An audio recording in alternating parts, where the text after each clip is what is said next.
Hi friends, ನಮಸ್ತೆ. Welcome to my channel interesting information. ಇವತ್ತಿನ ವಿಡಿಯೋದಲ್ಲಿ ಕೆಲವೊಂದು ಸೀಡ್ಸ್ನ ಮತ್ತೆ ಹಾಕ್ತಿದ್ದೀನಿ, ನಿಮಗೆ ತೋರಿಸ್ತಿದ್ದೀನಿ ನೋಡಿ. ಇದು ಚಮ್ಮಕಾಯಿ ಅಂತ ಹೇಳ್ತಾರಲ್ಲ, ಸ್ವಾಡ್ ಬೀನ್ಸ್, ಅದನ್ನು ಹಾಕ್ತಾಯಿದ್ದೀನಿ.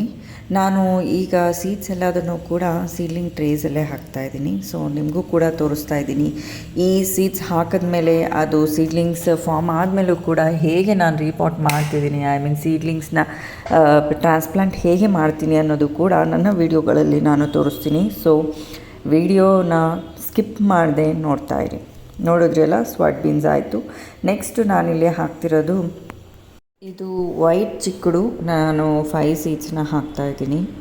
ಸೊ ಹೀಗೆ ನಾನು ಎಲ್ಲದನ್ನು ಕೂಡ ಸೀಡ್ಲಿಂಗ್ ಟ್ರೇಸಲ್ಲಿ ಹಾಕಿ ಮತ್ತೆ ಟ್ರಾನ್ಸ್ಪ್ಲಾಂಟ್ ಮಾಡ್ತಿದ್ದೀನಿ. ನೆಕ್ಸ್ಟ್ ಇದು ವೈಜಯಂತಿಮಾಲ, ನಿಮಗೆಲ್ರಿಗೂ ಗೊತ್ತಲ್ಲ. ನಾನು ಇದುವರೆಗೂ ಕೂಡ ಒಂದು ಸೀಡ್ಸ್ ಹಾಕಿದ್ದೆ, ಬಟ್ ಅದು ಜರ್ಮಿನೇಟ್ ಆಗಿತ್ತು, ಬಟ್ ಮತ್ತೆ ಅದು ಒಣಗೋಗಿದೆ. ಸೊ ಈಗ ಇನ್ನೊಂದು ಸೀಡ್ ಇದೆ ನನ್ನ ಹತ್ರ, ಅದನ್ನು ಕೂಡ ಹಾಕ್ತಾರೆ. ಈಗ ಹಾಕ್ತಿರೋದು ವಿಂಗಡ್ ಬೀನ್ಸ್ ಕೂಡ ಇದು ತುಂಬ ಹಳೆಯ ಸೀಡ್ಸ್ ಇದು, ಬಟ್ ಆದರೂ ಕೂಡ ಹಾಕ್ತಿದ್ದೀನಿ. ಜರ್ಮಿನೇಟ್ ಆದರೆ ಓಕೆ, ಆಗಲಿಲ್ಲ ಅಂದರೆ ನಾನು ಮತ್ತೆ ಟ್ರೈ ಮಾಡ್ತೀನಿ. ಸೊ ಹೀಗೆ 5 to 6 ಸೀಡ್ಸ್ ವಿಂಗಡ್ ಬೀನ್ಸ್ನ ಹಾಕ್ಕೊಂಡಿದ್ದೀನಿ.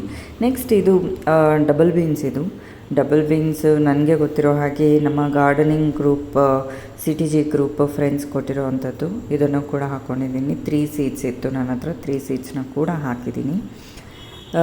ನಾನು ಸಾಯಿಲ್ ಮಿಕ್ಸ್ ಏನೇನು ತೊಗೋತೀನಿ ಅನ್ನೋದು ಕೂಡ ನಾನು ನಿಮಗೆ ಹೇಳ್ತೀನಿ.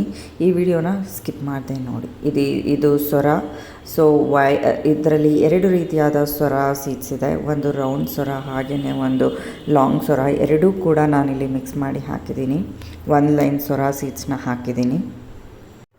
ಸೊ ಹೀಗೆ ನಾನು ಸೊರ ಸೀಡ್ಸ್ನ ಹಾಕಿದ್ದೀನಿ. ಹಾಗೆಯೇ ಈಗ ಹಾಕ್ತಿರೋದು ತುಪ್ಪದ ಹೀರೆಕಾಯಿ.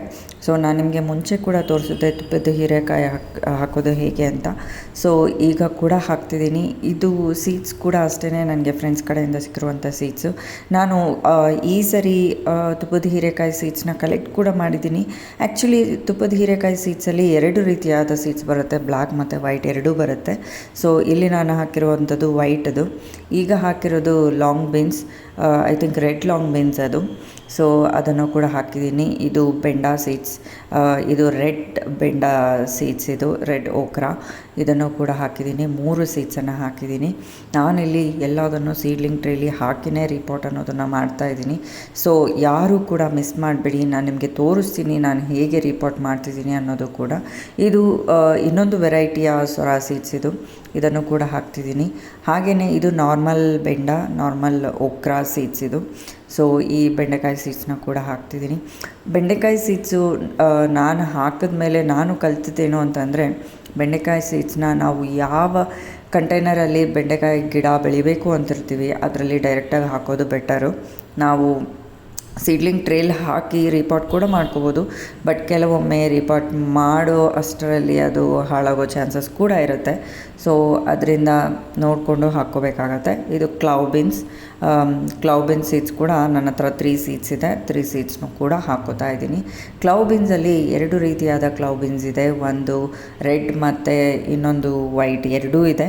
ಬಟ್ ನನ್ನ ಹತ್ರ ಅವೈಲಬಲ್ ಇದ್ದಂಥ ಸೀಡ್ಸನ್ನು ಮಾತ್ರ ನಾನೀಗ ಹಾಕಿದ್ದೀನಿ. ಎಲ್ರಿಗೂ ಗೊತ್ತಿರೋ ಹಾಗೆ ನಾವು ಸೀಡ್ಸ್ ಹಾಕಿದ್ಮೇಲೆ ವಾಟ್ರಿಂಗ್ ಅನ್ನೋದು ಮಸ್ಟ್ ಮಾಡಲೇಬೇಕು. ನಾನು ಸೀಡ್ಲಿಂಗ್ ಟ್ರೇಲಿ ಹಾಕಿರೋದ್ರಿಂದ ನಾನು ಸ್ಪ್ರೇಯರಿಂದ ನಾನು ವಾಟ್ರಿಂಗ್ ಅನ್ನೋದನ್ನು ಮಾಡಿದ್ದೀನಿ. ಸೊ ಸ್ಪ್ರೇಯರಿಂದ ಮಾಡೋದ್ರೆ ಉಪಯೋಗ ಏನು ಅಂತಂದರೆ, ಚೆನ್ನಾಗಿ ಎಲ್ಲದಕ್ಕೂ ಚೆನ್ನಾಗಿ ನೀರನ್ನೋದು ಹೋಗುತ್ತೆ. ಹಾಗೆಯೇ ಸ್ಪ್ರೇ ಮಾಡೋದ್ರಿಂದ ಏನು ಅಂತಂದರೆ ಮಾಯ್ಶ್ಚರ್ನ ಚೆನ್ನಾಗಿ ಹೀರ್ಕೊಳ್ಳುತ್ತೆ. ನೆಕ್ಸ್ಟು ನಾನಿಲ್ಲಿ ಅರಿಶಿಣದ ಗಿಡಗಳನ್ನ ಹಾಕ್ತಿದ್ದೀನಿ. ಅಂದರೆ ಆಲ್ರೆಡಿ ನಾನು ಲಾಸ್ಟ್ ಹಾರ್ವೆಸ್ಟ್ ಮಾಡಿದ್ದೆ ಅಲ್ವಾ, ನಿಮಗೆ ಅರಿಶಿಣ ನಾನು ಹೇಗೆ ಹಾರ್ವೆಸ್ಟ್ ಮಾಡಿದ್ದೆ ಅನ್ನೋದನ್ನು ನಿಮ್ಮೆಲ್ರಿಗೂ ತೋರಿಸಿದ್ದೆ ಅಲ್ವಾ. ಸೊ ಹಾರ್ವೆಸ್ಟ್ ಮಾಡಿದ್ದಂಥ ಅರಿಶಿಣದಲ್ಲಿ ಕೆಲವೊಂದು ಅರಿಶಿಣನ ನಾನು ಹಾಗೇ ಎತ್ತಿಟ್ಟಿದ್ದೆ. ಅದನ್ನು ಒಂದು ಕಂಟೈನರಲ್ಲಿ ಹಾಕಿ ಹಾಗೇ ಇಟ್ಟಿದ್ದೆ. ಈಗ ಆ ಅರಿಶಿಣನ ನಾನು ಸಪರೇಟ್ ಮಾಡಿ ಈಗ ಅರಿಶಿಣ ಗಿಡಗಳನ್ನ ಹಾಕ್ತಾಯಿದ್ದೀನಿ. ಸೊ ನಾವು ಅರಿಶಿಣ ಗಿಡ ಹಾಕೋದಕ್ಕೆ ರೈಟ್ ಟೈಮ್ ಅಂದರೆ ಏಪ್ರಿಲ್ ಆರ್ ಮೇಲೆ ಹಾಕ್ಕೋಬೇಕು. ನಾನು ಸ್ವಲ್ಪ ಡಿಲೇ ಆಗಿ ನಾನು ಇದನ್ನು ಜುಲೈಯಲ್ಲಿ ಹಾಕಿರೋದು. ಸೊ ವಿಡಿಯೋ ಲೇಟಾಗಿ ಬಂದಿದೆ, ಬಟ್ ಹಾಕಿದ್ದಂತೂ ಜುಲೈಯಲ್ಲಿ. ಈಗ ಅದು ಯಾವ ಸ್ಟೇಜಲ್ಲಿದೆ ಅನ್ನೋದು ಕೂಡ ನಾನು ನಿಮಗೆ ತೋರಿಸ್ತೀನಿ. ನೋಡ್ತಿದ್ದೀರಲ್ಲ, ನಾವು ಅರಿಶಿನ ಯಾವಾಗ ಹಾಕ್ಕೋಬೇಕು ಅನ್ನೋದು ನಾವು ನೆಕ್ಸ್ಟ್ ನಡಲಿಕ್ಕೆ ಅಂತ ಇಟ್ಟಿರುವಂಥ ಅರಿಶಿನನೇ ಹೇಳುತ್ತೆ. ನೋಡ್ತಿದ್ದೀರಲ್ಲ, ನಾನು ಲಾಸ್ಟ್ ಟೈಮ್ ಹಾರ್ವೆಸ್ಟ್ ಮಾಡಿ ಆದಮೇಲೆ ಈ ಅರಿಶಿನ ಎಲ್ಲದನ್ನು ಒಂದು ಪಾಟಲ್ಲಿ ಹಾಕಿ ಸ್ವಲ್ಪ ಸುಮ್ಮನೆ ಹಾಗೆ ಮಣ್ಣನ್ನು ಹಾಕಿ ಇಟ್ಟಿದ್ದೆ. ನೋಡಿ ಎಷ್ಟು ಚೆನ್ನಾಗಿ ಇದು ಸ್ಪ್ರೌಟ್ ಆಗಿದೆ, ಎಷ್ಟು ಚೆನ್ನಾಗಿ ಇದು ರೂಟ್ಸ್ ಎಲ್ಲ ಕೂಡ ಬಂದಿದೆ ಅಲ್ಲ. ಸೊ ಮೇ ಆರ್ ಜೂನಲ್ಲಿ ನಮಗೆ ಈ ರೀತಿ ಅರಿಶಿನ ಮೊಳಕೆ ಬರ್ತಾ ಇರೋದು ಕಾಣುತ್ತೆ. ಸೊ ಅದು ರೈಟ್ ಟೈಮ್ ಅಂತ ನಾವು ಅಂದ್ಕೊಬೇಕು. ಸೊ ನೋಡಿದಿರಲ್ಲ, ಇದರಲ್ಲೂ ಕೂಡ ಚಿಕ್ಕ ಚಿಕ್ಕವು ಕೂಡ ಚೆನ್ನಾಗಿ ಮೊಳಕೆ ಬಂದಿದೆ. ಸೊ ನಾನಿಲ್ಲಿ ಏನು ಮಾಡಿದ್ದೀನಿ ಅಂದರೆ ತೆಗೆದು ಎಲ್ಲದನ್ನು ಸಪ್ರೇಟ್ ಮಾಡ್ಕೊಂಡಿದ್ದೀನಿ.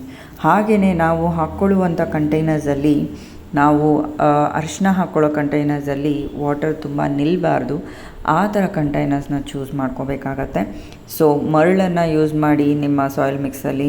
ಸೊ ಆಗ ಅರಿಶಿನಕ್ಕೆ ಬೇಕಾಗಿರುವಂಥ ನೀರು ತೇವಾಂಶ ಎಷ್ಟು ಬೇಕೋ ಅಷ್ಟು ಮಾತ್ರ ತಗೊಳ್ಳುತ್ತೆ. ಮಿಕ್ಕ ತೇವಾಂಶನೆಲ್ಲ ಮರಳು ನಿಮಗೆ ಡ್ರೈನ್ ಔಟ್ ಮಾಡುತ್ತೆ. ಸೊ ಮರಳನ್ನು ಚೂಸ್ ಮಾಡ್ಕೊಳ್ಳಿ.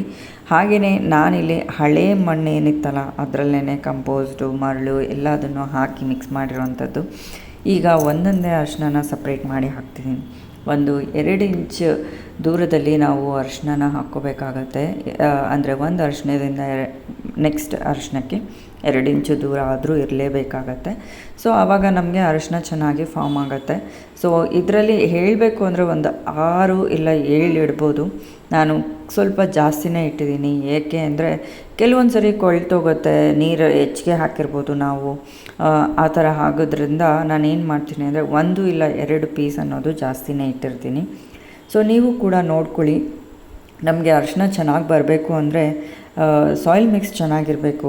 ಹಾಗೆ ಅರಿಶಿನಕ್ಕೆ ಫರ್ಟಿಲೈಸರ್ಸು ಕೂಡ ನಾವು ಸ್ಟಾರ್ಟಿಂಗಲ್ಲಿ ಮಾಡುವಂಥ ಸಾಯಿಲ್ ಮಿಕ್ಸಲ್ಲೇ ನಾವು ಎಲ್ಲ ಫರ್ಟಿಲೈಸರ್ಸ್ನ ಚೆನ್ನಾಗಿ ಹಾಕ್ಕೊಂಡ್ರೆ ತುಂಬಾ ಚೆನ್ನಾಗಿ ಬೆಳೆಯುತ್ತೆ. ನಾನು ಇದೇ ರೀತಿ ನನ್ನ ಹತ್ರ ಮೊಳಕೆ ಹೊಡೆದಿದ್ದ ಏನು ಅರಿಶಿನ ಗಿಡಗಳಿತ್ತಲ್ಲ ಎಲ್ಲದನ್ನು ಕೂಡ ಡಿಫ್ರೆಂಟ್ ಕಂಟೈನರ್ಸಲ್ಲಿ ನಾನು ಪಾಟಿಂಗ್ ಅನ್ನೋದನ್ನು ಮಾಡ್ಕೊಂಡಿದ್ದೀನಿ. ನೋಡಿ, ಈ ರೀತಿ ಎಲ್ಲ ಅರಿಶಿನಗಳನ್ನು ಕೂಡ ನಾವು ಹಾಕ್ಕೋಬೇಕಾಗತ್ತೆ. ಇದು 100 ರೂಪೀಸ್ ಟಬ್ಬು. ನಾನು ಇದೇ ಅಲ್ಲದೆ ಇನ್ನೂ ಚಿಕ್ಕ ಚಿಕ್ಕ ಕಂಟೈನರ್ಸಲ್ಲೂ ಕೂಡ ಹಾಕ್ಕೊಂಡಿದ್ದೀನಿ. ನಾವು ಯಾವ ಕಂಟೈನರಲ್ಲಿ ಹಾಕೋತೀವಿ, ಕಂಟೈನರ್ ಸೈಜ್ ಎಷ್ಟು, ಅದ್ರ ಮೇಲೆ ಕೂಡ ನಮಗೆ ಎಷ್ಟು ಹಾರ್ವೆಸ್ಟ್ ಬರುತ್ತೆ ಅನ್ನೋದು ಇರುತ್ತೆ. ಸೊ ಕಂಟೈನರ್ ಸೈಜ್ನ ಚೂಸ್ ಮಾಡುವಾಗ ಸ್ವಲ್ಪ ದೊಡ್ಡದಾಗಿ ಚೂಸ್ ಮಾಡಿ. ಆ್ಯಂಡ್ ಗಿಡಗಳು ಕೂಡ ಚೆನ್ನಾಗೇ ಬರುತ್ತೆ. ಇದು 50 ರೂಪೀಸ್ ಟಬ್ಬು. ಇದರಲ್ಲೂ ಕೂಡ ನಾನು ಅರಿಶಿನ ಹಾಕ್ತಾಯಿದ್ದೀನಿ. ನೋಡ್ತಿದ್ದೀರಲ್ಲ, ನಮಗೆ ಅರಿಶಿನ ಹಾಕಲಿಕ್ಕೆ ಆ್ಯಕ್ಚುಲಿ ಅಗಲ ಜಾಸ್ತಿ ಇರಬೇಕು. ಉದ್ದ ಕಡಿಮೆ ಅಂದರೂ ಒಂದು ಅಡಿ ಇದ್ದರೆ ಸಾಕಾಗತ್ತೆ. ಸೊ ಅದು ಕೂಡ ನೋಡ್ಕೊಳ್ಳಿ. ಸೊ ನಾನೀಗ ಎಲ್ಲ ಕಂಟೈನರಲ್ಲೂ ಅರಿಶಿನನೇ ಹಾಕ್ತಿರೋದ್ರಿಂದ ನಿಮಗೆ ಸ್ಪೀಡಾಗಿ ತೋರಿಸ್ತೀನಿ, ನಾನು ಹೇಗೆ ಹಾಕಿದ್ದೀನಿ ಅನ್ನೋದನ್ನು ತೋರಿಸ್ತೀನಿ. ಬಟ್ ಸ್ಕಿಪ್ ಮಾಡಿದೆ ನೋಡಿ. ಓಕೆ,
ಸೊ ನೋಡಿದ್ರೆ ಅಲ್ಲ ಫ್ರೆಂಡ್ಸ್, ಈ ರೀತಿ ನಾನು ಅರಿಶಿನ ಹಾಕ್ಕೊಂಡಿದ್ದೀನಿ. ಹಾಗೆಯೇ ಇದಕ್ಕೆ ವಾಟ್ರಿಂಗು ಕೂಡ ಮಾಡಿದ್ದೀನಿ. ಆ ಕ್ಲಿಪ್ ಮಿಸ್ ಆಗಿದೆ. ಸೊ ಈ ವಿಡಿಯೋ ನಿಮಗೆ ಹೇಗೆ ಅನ್ನಿಸ್ತು ಅನ್ನೋದನ್ನು ನನಗೆ ಕಮೆಂಟ್ ಮಾಡಿ ತಿಳಿಸಿ. ವಿಡಿಯೋ ಇಷ್ಟ ಆಗಿದರೆ ಲೈಕ್ ಮಾಡಿ, ಶೇರ್ ಮಾಡಿ, ಹಾಗೆ ಸಬ್ಸ್ಕ್ರೈಬ್ ಕೂಡ ಮಾಡಿ. Thank you.